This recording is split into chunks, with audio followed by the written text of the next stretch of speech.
Hi, my name is Sana and I always have a problem with trying to make the perfect video, which of course never happens, but I kind of want to wait until I have all the perfect footage or it's just the right moment, and it's why I hoard loads and loads of footage from lovely trips I've been on, interesting locations I've visited, things that I've been thinking about for ages that never actually get made, sit on my hard drive. And also my travel videos are the ones I go back to myself all the time and rewatch because it's like going through a picture album. Today's video is another example of just footage that I've been saving up because I thought I was gonna make this perfect, like my favorite museums in London video. But obviously that involves multiple days of going to museums, having other people with me to film me, etc. But I thought in this video, I'm just gonna share with you some lovely moments where I visited different museums. It's one of my favorite things about London, having these free museums. I've visited loads of them multiple times, but a group of educational YouTubers actually got invited to come to the Science Museum, the Natural History Museum, and the V&A, and we got behind the scenes tours at some of them. After that, I'll be back to chat to you about some other museums I visited recently. Today, we're actually on a really fun trip in South Kensington with a bunch of YouTubers. We're over there, and we're going to 3 different museums. We get to see some bits behind the scenes, and we're going to start off by going to the sun exhibit at the Science Museum. All right, so let's head inside. I'm going to take you with me. So it started off with a ton of beautiful old astronomy equipment, which at any exhibit is always my favorite. We were there with some tour guides. We got to ask them any questions we wanted. And I especially enjoyed hearing more about how we figured out how the sun could affect our health. We also went into a giant sunbeam, learned about the solar panels that are on top of the White House. And we ended the exhibit by sitting in front of this massive projection of the sun and just staring at it in awe. So we've now made it to the V&A, and I'm trying to do a little tour of the bits that I do know. There's like certain bits of this museum that I really love. So I love all the statues, I love the big room with the like religious paintings, don't know what it's called, I'll have to look that up, and this courtyard.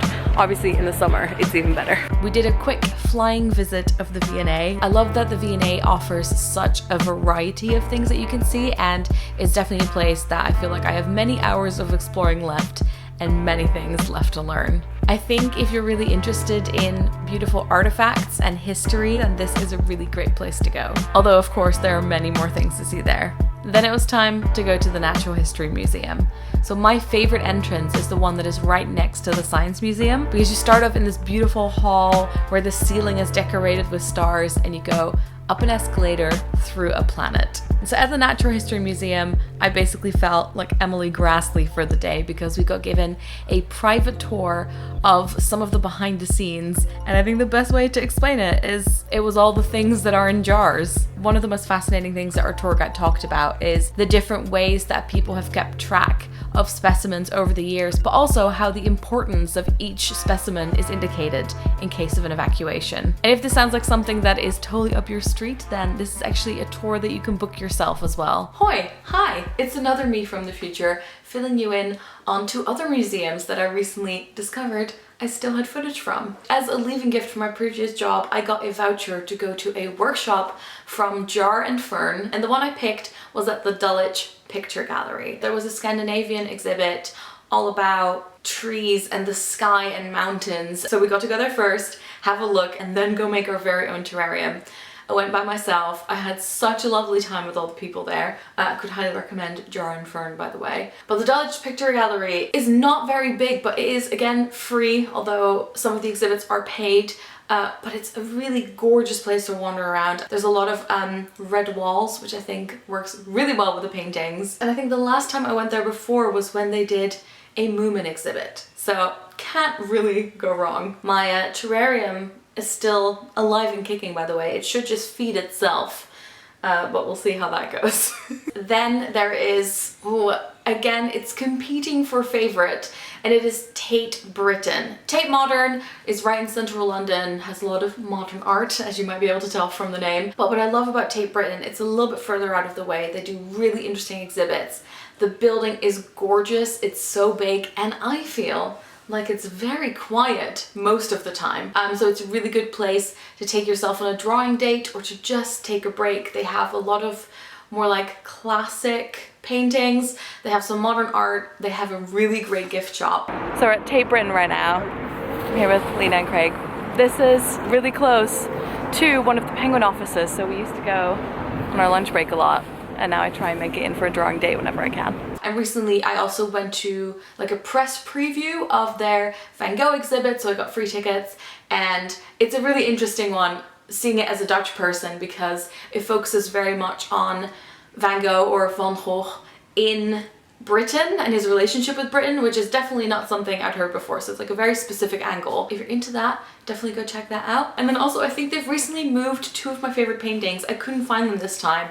They're two Waterhouse paintings, The Lady of Shalott and Ophelia, and I couldn't find them, but I usually go visit them when I'm there. I'm hoping they'll come back, or maybe they're just in a different exhibit at the moment. Anyways, that was Tate Britain. Moving on to the next gallery. So I wanted to end this video with a quick shout out to two other museums that I went to recently where I didn't shoot any footage, but they were absolute favorites, so I wanted to share some pictures with you. I have been meaning to go to the Wallace Collection for ages and ages. So recently, I think it was on a weekday after I'd gotten all the freelance work done that I needed for the day, I went by myself and I went on one of the free tours. Now, a lot of museums in London will have free tours, just show up at the right moment and you get to hear about the collection. I feel like sometimes the free tours are not quite what you want them to be, but very often you learn stuff that then on your next visit, you either get to share with your friends or you get to newly appreciate those pieces by yourself. I think the tour I did at the Wallace Collection focused a little bit more on the furniture and the, what's it called, like plates and vases and things that they have, which I'm more there for the paintings, but I got to see one of my favorite paintings, which I had no idea it was even there. And the Wallace Collection is also one that I think is a bit more hidden. A lot of people maybe don't know about it. Entry is free, and I'm 100% going back there for a drawing date by myself. And the other one we visited was the Guildhall Gallery, and I got to go there on a press trip, which was with the City of London and visit Greenwich. And the Guildhall is in the City of London. And when we were there, I realized there was a Rossetti painting that was in restoration.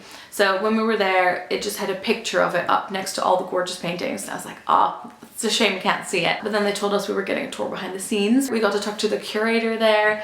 We got to see all the paintings that were in, I guess, storage. And it just makes you realize how many paintings are hiding in the basement of every art collection, of every gallery, and they're just waiting for the right moment to bring out different paintings. And then we got to go in, I guess it's like conservation and restoration room, and we got to see the Rossetti painting. Here's a picture of me, just so happy that they let us get so close to the painting. You know when you go somewhere and you're like, I don't know if I should be allowed in here. But that was an absolute highlight. But I just wanted to give a quick shout out to those two museums, even though I didn't have any footage, because I think you should definitely check them out when you're in London. That is it for this museum video. I hope you got a bit of museum inspiration. If you have any other, especially lesser known London museums that you think I should visit, do leave a comment below. Just gush about your favorite museums in the comments, and I hope you enjoyed coming along with me for a little museum date. Thanks so much for watching. Doei!